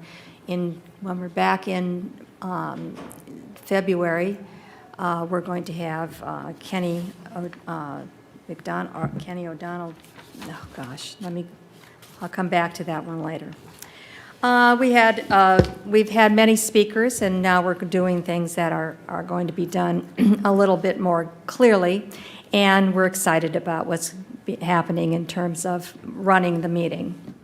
In exciting news, we had Pay It Forward approach. We're pleased to announce a new partnership with Ohio State's Glenn College. Employees of MORPC members can now receive 20% discount on management advancement for the public service courses. We also have our next year, our 22 MORPC meetings calendar is all made out. There's many things happening on that. Combined with our efforts with Ohio University's Voinovich School of Leadership and Public Affairs, as well as Franklin University, we're proud to invest in public service by offering MORPC members again and their employees reduced costs and an easier path to ongoing education. We had action items, made a nomination for the State of the Region Award. We are asking people to bring those forward, to request a local government summer intern. We've had an intern here, more than one intern here, that came from the eastern part. And it actually cost us nothing, I think. Am I right on that, Mayor? Yes. Yeah, so that was, and we'll probably get another one from Easton again because of our closeness with that. We have a review of the regional mobility plan, and that review and comments before December 19th, we're supposed to be there, we're past that. The December board meeting had some highlights. A resolution was passed to accept MORPC's 2022 operating budget. We also have committee dates. Regional Data Advisory Committee has several open committee positions. If somebody from here would like to go into the data business, I think we have a few people here. You might want to put your name in. Regional Policy Roundtable will soon be under the leadership of a new chair, Lancaster Mayor David Scheffler. The legislative update highlighted the importance of bringing investments from the bipartisan infrastructure legislation back to Central Ohio. I'm going to be in Washington in February, and we will be seeing our people from all of our people from Ohio and looking to see what we can look forward to. But the bipartisan infrastructure legislation is really good for us, and hopefully we will be able to do a whole lot of, get a whole lot of money from it to be able to do a lot of things in the region. The Sustainability Advisory Committee will have a new chair, Bexley Mayor Ben Kessler. I think there's a new person that's going to be there as well. It's Mayor Jadwin. I hope you're happy with that, Mayor Jadwin. It was Looking forward to it. It was really something that I was hoping that you would want to do, and yes, you did. So Well, I appreciate your help. Thank you, Councilwoman. you're very welcome.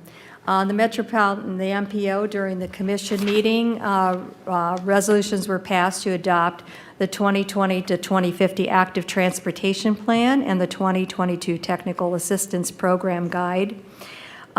We have upcoming things, MORPC grants, search tool, researcher, well, that's it's already done. Hopefully you got my message. Infrastructure to Advance Central Ohio will be January 13th. Funding Opportunities Day for Central Ohio will be January 20th. The regional collaboration depends on wise community leaders to bring us together to tackle big opportunities and difficult challenges. That's why we're especially grateful to the committee leadership of Regional Policy Roundtable Chair Ben Collins. Transportational Advisory Committee Chair Cindy Fitzpatrick, and Sustainability Advisory Committee Chair Jim Schimmer, who they just said goodbye. Jim Schimmer is no longer going to be with that, and he's always been there out of Franklin County, so we had a goodbye to him. There is no meeting in January. Our next commission meeting, however, on February 10th with a special pre-meeting lunch networking event with the Columbus Partnerships, Kenny McDonald will be there. And I'm sure he'll have wonderful things to tell us about, and if it's anything like the first one we did on this, it's going to be a common thing that we're going to have these lunches and people coming to see that. If any of you would like to come and see the renovation that's been done in the place, it's truly an amazing place to be. And it's a terrific thing. So with that, we did have a wonderful Songs of the Month this whole past year. That was my idea, to do a Song of the Month, because we needed to have everything moving to make us a family. And that's what I think what we need in our community. We need to have this community, our council and our thing working together like a family. So with that, that's all I have. Thank you. Convention and Visitors Bureau, Mr. Leesburg. Thank you. Visit Gahanna has recorded over 1,000 media mentions of Gahanna attractions and businesses, which results in more than 23 million impressions this year. There's been nearly 2,000 guests that have visited the Visitor Center and Ohio Herb Center over the year. This Wednesday is the Creekside Luminary Walk. From 5:30 to 7:30, there will be live entertainment, special guest appearances, sweet treats, and specials at the Creekside restaurants and businesses. Come to Creekside to enjoy a walk through the park filled with thousands of beautiful lights, with the addition of hundreds of luminaries that evening. The Visitor Center and Ohio Herb Center will have complimentary cider and will offer 25% off in the gift shop that evening. Also mark your calendar for Herb Day 2022, which is taking place on May 7th, 2022, and it marks the 50th anniversary of Gahanna's designation as the Ohio Herb Capital. So next year's event will be extra special. Also put Creekside Blues and Jazz Festival on your calendar. It is set for June 17th to the 19th of 2022. You can follow Creekside Blues and Jazz Festival on social media for more announcements as they happen. That's all I have tonight. Thank you. School Board, Mr. Schnetzer. Nothing this evening, Mr. President. Official reports, Madam Mayor. Yes, thank you very much. First of all, I just want to again congratulate and welcome our four new police recruits that were sworn in this evening, to thank council for your support of our public safety department. We continue to try to play catch up. It just seems like as soon as we are able to add officers, we lose some to unexpected retirements or relocations, et cetera. And they, as you might have seen in the article in the paper last week, the ability to continue to attract high-quality recruits continues to be challenging, but we will continue to do our best. We have an outstanding police department here led by Chief Spence, and I know that our four new recruits will be have strong tutelage with Director Wynn and Chief Spence and Deputy Chief Lawless and the senior leadership team, certainly at Gahanna PD. Just a few weeks ago, we had a gathering with our city employees, and I shared with them that, you know, as a resident, I've always been appreciative of the work that's done by people who work for the city. You see them out plowing streets and taking care of our parks, and certainly in my prior experience working with them through events, et cetera. But when you sit in this seat as mayor, you get a whole different perspective of what it truly takes to get the job done.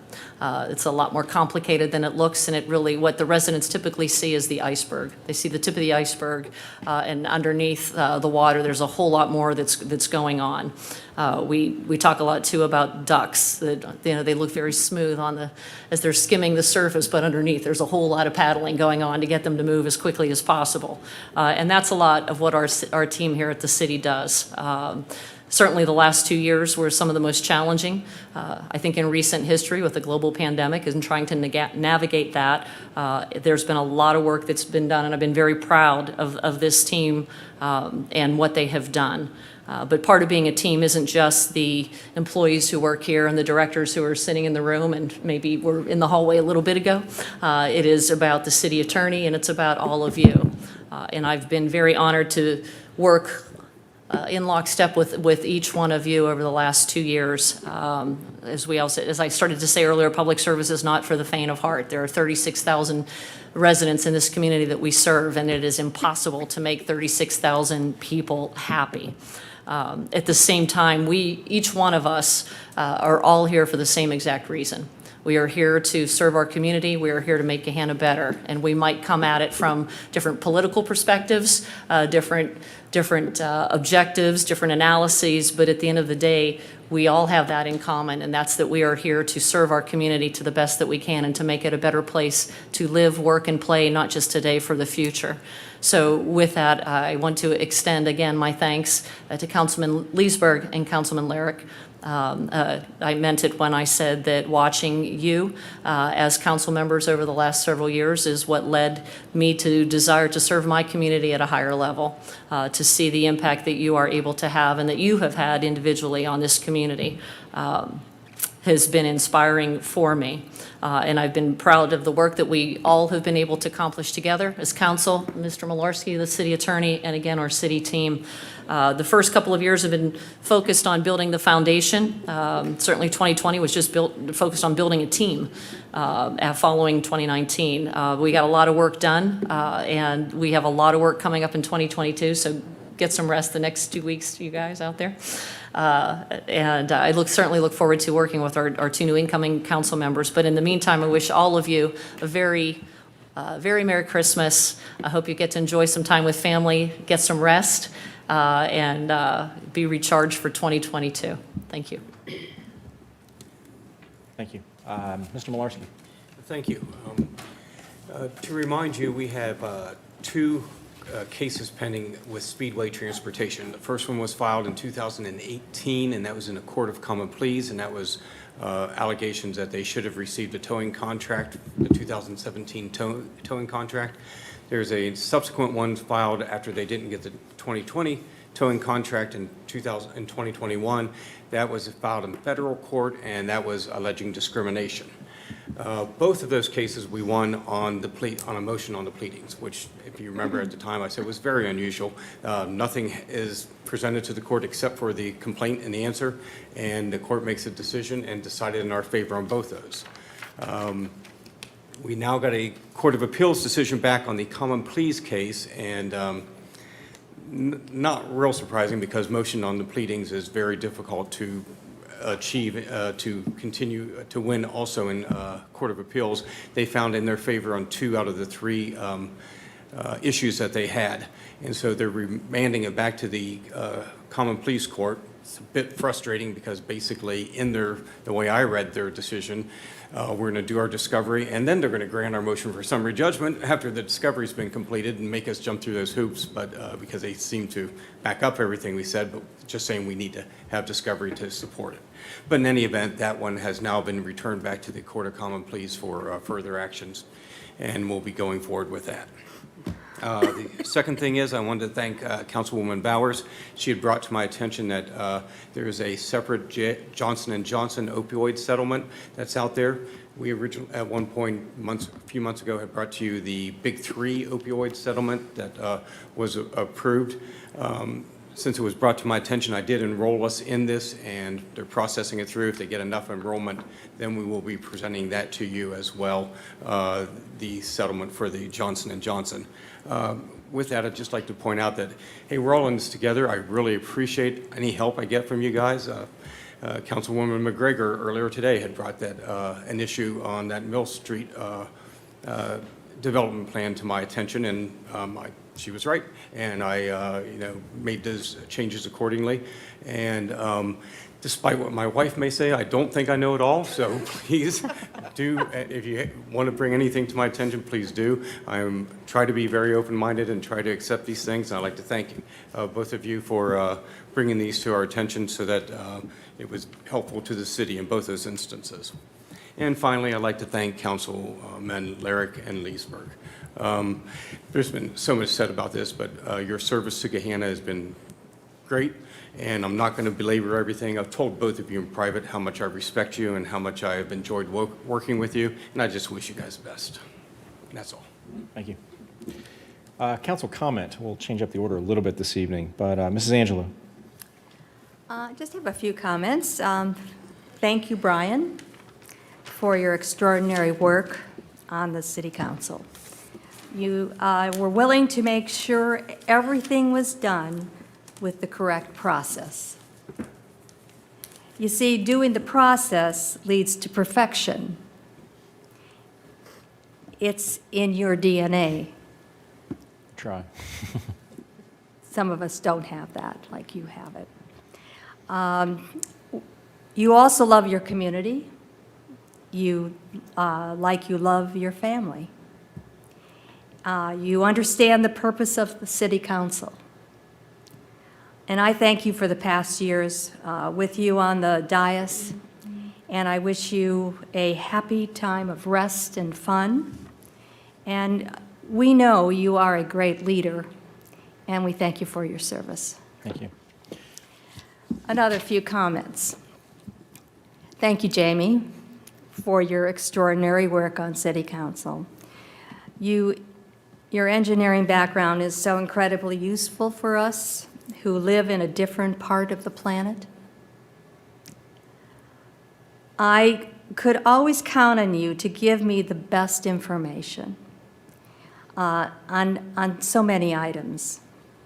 You also were never afraid to give your thoughts on subjects and why you were speaking on it. You were also committed to your family and your city. Best wishes to you, just so you know, you are a great leader, and thank you for your service. It's hard to lose friends, but now we look forward to something new.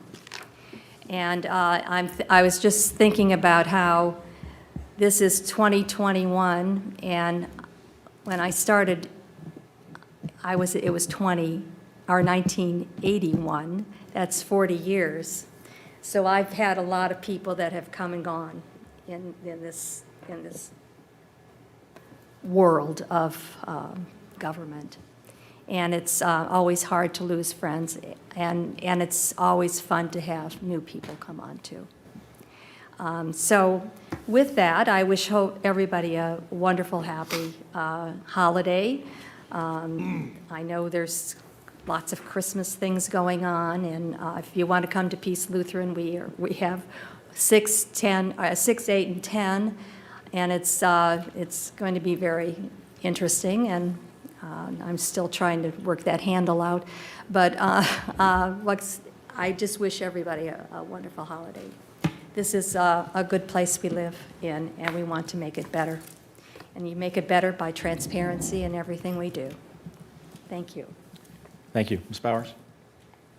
Yes, thank you. First, I just want to start off on a bit of a somber note and express my condolences to Alicia Hedrick on the passing of her daughter Lydia, who succumbed to Batten's disease. Alicia has been an incredible advocate to raise awareness about this extraordinarily debilitating and devastating syndrome. And I know that it would mean a lot to Alicia if you would take a moment to look up Batten's syndrome and learn about it, and understand how it affects children. So especially at this holiday season, I ask that people please keep Alicia in your thoughts and prayers. She's a Royal Manor resident and very connected to the community in Royal Manor. A brief thank you for the service to both council members Leesburg and Lyric. I've learned much from you during my time here, and I do want to make sure that my gratitude is expressed to both of you. Finally, I hope everyone has a very safe holiday season. Shop local, don't drink and drive, and have fun. Thanks. Thank you. Mr. Renner? Thank you. Councilwoman Bowers, thank you so much for mentioning Alicia Hedrick. She was a phenomenal mother in taking care of her child, and she was a very advocate about teaching the community about Batten's disease. She had a GoFundMe site, and she had multiple other channels which I participated in, and I was always very supportive, and watched her child succumb to that dreadful, horrible disease. But thank you again. Couple of things that are running through my head. So first, I definitely want to extend a hand and thank you again to Councilman Lyric and Leesburg for your service. We go somewhat back, way back, several mayors ago. I was telling you earlier that I was reminiscing a little bit about the evening of November in 2013 when we all secured our positions for the next term. And we had dreams about the city, and we dreamed about what to do. And I thank you for that. There were lots of lessons learned along the journey and the walk, get to this point and to go beyond. So thank you for that, and thank you for your service to our communities. Congratulations to the 4 new officers that we have. It's always a wonderful thing to be, at least in the gallery up here, to watch the swearing in of new officers for our public safety and for our police department. And so it's always a very wonderful thing to watch that. And it's always a very wonderful thing to watch the department come in solidarity and actually sorry, blood sugar's dropping, but to show their support. This has been another rough year for all of us, and I want to definitely just start with a little bit of thanking the mayor and all her staff, everybody inside City Hall for the phenomenal work that you do. I don't think that we'd say it enough, to be honest with you, but I know the mayor said it, but we as council members should be saying it too, and thank you. Somebody who knows, who serves the county during the day. I know a little bit about the hard work and the day-to-day grind, and listening to constituents, customers, what have you, call in and complain and complain and complain. In fact, that's what we basically are. We're a service-oriented organization, and we don't hear enough of all the platitudes and grateful and kudos that we do, but we definitely hear about when our processes fail. So thank you for that. And thank you, City Attorney, for all that you do. I did not mean to leave you out of that as well, but you've been a fantastic stalwart in your position, and you've been teaching us, and I really do appreciate it. The level of openness and transparency that you've given to that office has been orders of magnitude greater for the public. So I thank you. Thank you. And my other colleagues on council, we are at the end of the year, and I definitely enjoy serving with you, and I enjoy going into the next year, and I'm honored to be with you guys. If you allowed me a little bit to shift and to pontificate, if I could, it's probably an unusual term that many of you have heard from me.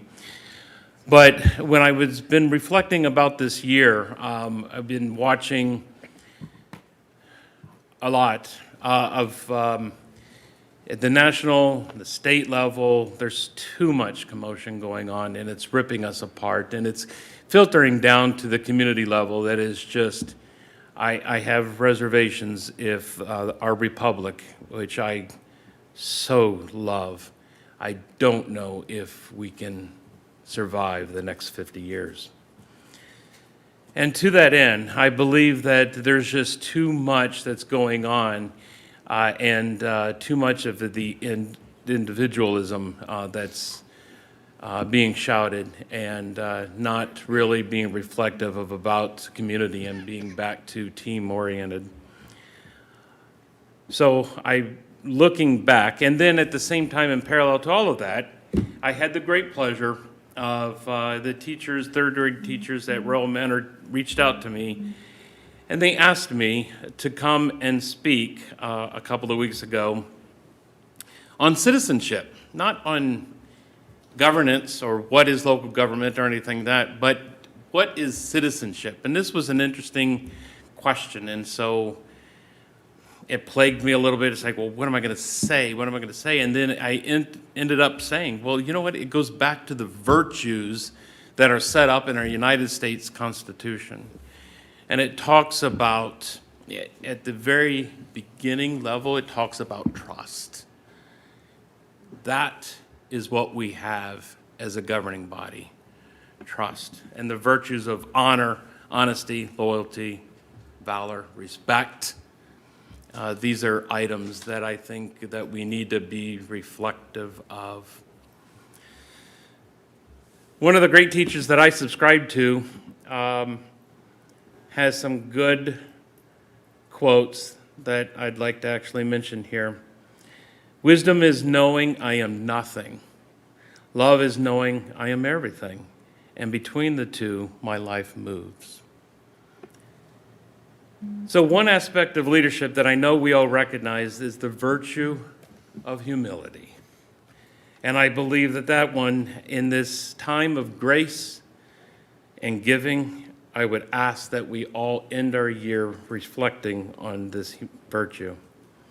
And I truly recognize that it is harder in today's media-hyped environment, which seems to both embolden the individual and enter them into a provocative death match of extremism. As we are leaders in a service-oriented world, I just wanted to take a moment to remind ourselves of this virtue. I tend to be a contemplative guy who values the space between yes and no, and do not. The first one not only speaks, this first quote that I have not only speaks volumes to me, but I believe it actually demonstrates the simple power of humility. Paul Shoemaker, a speaker, and you should definitely go look him up. He talks about team orientation, then he goes into many businesses. He's got an interesting phrase: humility creates more oxygen in the room, and it allows for others to participate and come together to make a change. To come together, that trust of coming together and to make a change. And finally, perhaps guidelines, even plainer language, can probably be heard in Stephen Covey. How does humility manifest itself in leadership and in life? A humble person is more concerned about what is right than about being right, about acting on good ideas than having those ideas, about embracing new truth than defending outdated positions, and about recognizing contribution than being recognized to make it. So be well, be safe, Merry Christmas, Happy Holidays, and peace to all. Thank you. Thank you. Mr. Schnetzer. Thank you, Mr. President. Well, Mr. Leesburg, Mr. Laird, I guess this is a formal farewell. You guys will both be missed, honestly. I've served with both of you during some of the more challenging years in the city's history, in the wake of the 2008, 2009 real estate bubble and financial crisis and all the fallout that ensued. You should both walk out of here very proud, knowing you've served the city well, and knowing that the community is better off for that service. I also think there's a certain level of rapport and camaraderie that can only be achieved when you've served in the foxhole together. And I know we've served in the foxhole together. And I love you guys for it. Don't be a stranger. You can bet you'll hear from me as my boys grow older and we move through those various stages in life, whether it's questions about soccer and scouts, Mr. Larrick, or Mr. Leesburg, hockey and wrestling. I'm sure you're going to hear from me, or perhaps even personal avocations of the aviation and marine variety. So again, Wish you guys all the best in your future endeavors. And then to everybody in the room, everybody that might be viewing on live stream, of course, Merry Christmas and a Happy New Year. Thank you. Mrs. McGregor. I just want to wish Councilman Lyric and Leesburg well. I remember when Councilman Lyric applied for the job, one of the things I appreciated most about when we interviewed him was that he didn't answer every question right off. He took time to think about it and gave us a good answer, and I appreciate that, and that has continued throughout his whole time. He gives us very thoughtful answers. Mr. Leesburg often just gives us the first answer. Not always, just the first thing comes to his mouth. Usually it's right, but it's just a different thought process between these two. So I've enjoyed very much working with both of you, and I'm going to miss working with you and wish you the best. Thank you. Mr. Leesburg.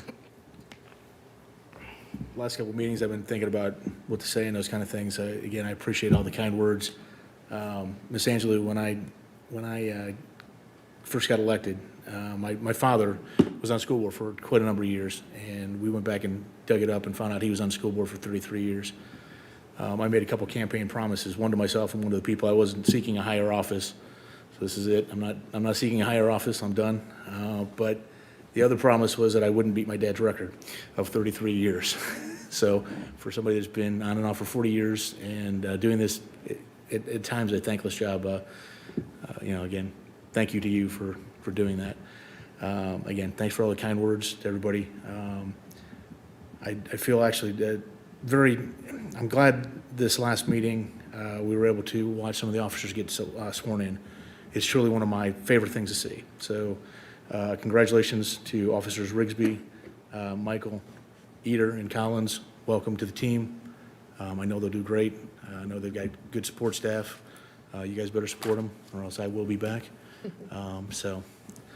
As everybody's pointed out, I'm never really, my opinions have been made abundantly clear, so as Mom used to always say, I'm not going to say anything else at all.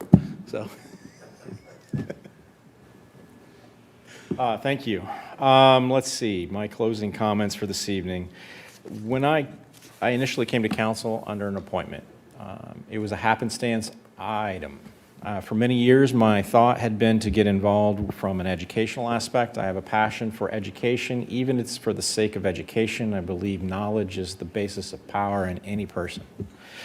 However, I happened to pick up the newspaper at a point in time where we had just moved literally 10 houses up the street, and saw that the individual that represented the area at the time, Mr. Evers, had moved from his job. The position was open, and I thought, well, I can provide some information. So I sent in my information to council, and I later saw in the newspaper that there were 12 people that had applied. I had never been involved in politics. I had never been involved in politics in the city. I'd never been involved in party politics. I simply had a desire that I felt that my background, my knowledge, my skills may be of value to the community, so I thought I would apply. Having done so, I saw that 12 people had applied, and that I probably in all likelihood had had a good opportunity to practice writing a cover letter and sending in a resume. In fact, I was one of 2 people that were called back, and for whatever reasons, the members of council that were here at the time selected me. It has been a large amount of work. It has been certainly an effort of passion, always. What reminds me of that is a couple of things. One at the very top of the list is my son, who is now 6+, was here this evening. When he was maybe hip height, after I'd been on council for just a few years, we were talking about something, and it had to do with activities or being involved in something, and his question to me was, "Dad, do I have to be on council?"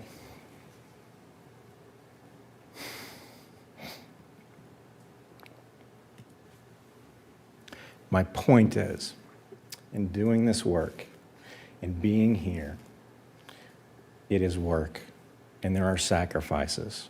If you're doing it, unfortunately, with passion and well, there will be sacrifices.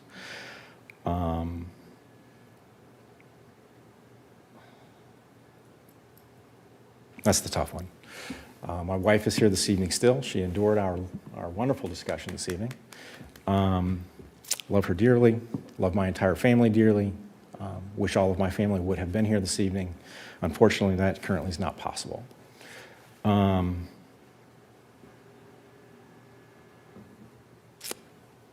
Probably my most recent high point was last Tuesday.